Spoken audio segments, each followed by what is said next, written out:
Hi hello friends, இந்த வீடியோவில் நண்டு தொக்கு தான் எப்படி பண்ணுறதுன்னு பார்க்க போகிறோம். வாங்க வீடியோக்குள்ளே போகலாம். நான் இந்த மாதிரி சின்ன சின்ன நண்டு வாங்கி இந்த மாதிரி நல்லா க்ளீன் பண்ணி எடுத்து வச்சுக்கிறேன். க்ளீன் பண்ணதுக்கப்புறமா கேஸ் அடுப்பை ஆன் பண்ணிவிட்டு அதில் பேன் எடுத்து வச்சுக்கிறேன். பேன் நல்லா சூடானதுக்கப்புறமா தேவையான எண்ணெயை நான் அதில் ஊற்றிக்கிறேன். ரொம்ப எண்ணெய் ஊற்ற வேண்டாம், கொஞ்சமாக எண்ணெய் ஊற்றினாலே போதுமானது. ஸோ நான் இதில் கொஞ்சமாக எண்ணெயை நான் ஊற்றிக்கிறேன். எண்ணெய் நல்லா சூடானதுக்கப்புறம் ஒரு ஸ்பூன் அளவுக்கு ஜீரகம், ஒரு ஸ்பூன் அளவுக்கு சோம்பு அதை ஆட் பண்ணிவிட்டு நான் 3 வெங்காயம் சின்ன சின்னதாக நல்லா நறுக்கி எடுத்து வச்சுருக்கேன். அதையும் அதோட ஆட் பண்ணிக்கோங்க. ஆட் பண்ணதுக்கப்புறமா கொஞ்சமாக கருவேப்பிலை அதோட சேர்த்துட்டு நல்லா வதக்கி எடுத்துக்கோங்க.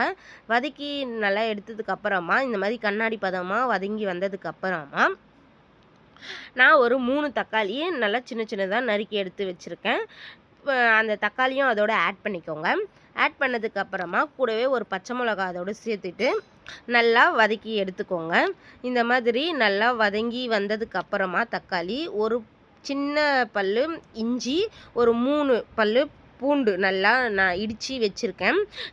தக்காளி போட்டதுக்கப்புறமா இந்த இஞ்சி போட்டு நல்லா வதக்கி எடுத்துக்கோங்க. அப்போனா தான் அது அடி பிடிக்காது.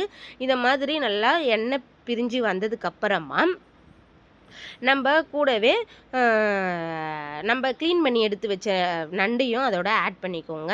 நண்டை நல்லா போட்டதுக்கப்புறம் அது நல்லா மசாலாவோட மிக்ஸ் ஆகி வர அளவுக்கு நல்லா வதக்கி விட்டுக்கோங்க. வதக்கினதுக்கப்புறமா ஒரு ஸ்பூன் அளவுக்கு வீட்டு மிளகாத்தூள், ஒரு 1/4 ஸ்பூன் அளவுக்கு மஞ்சத்தூள் இதோட ஆட் பண்ணிவிட்டு நல்லா வதக்கி விட்டுக்கோங்க. நல்லா அந்த மசாலா எல்லாமே நல்லா மிக்ஸ் ஆகி வர அளவுக்கு நல்லா மிக்ஸ் பண்ணிவிட்டு ஒரு ஸ்பூன் அளவுக்கு கூடவே உப்பு சேர்த்துக்கோங்க. சேர்த்துட்டு நல்லா மிக்ஸ் பண்ணிக்கோங்க. இந்த மாதிரி எல்லாம் நல்லா மசாலா எல்லா இடத்துலையும் வர அளவுக்கு நல்லா வதக்கி எடுத்துட்டு ஒரு டம்ளர் அளவுக்கு தண்ணி அதோட ஆட் பண்ணிக்கோங்க.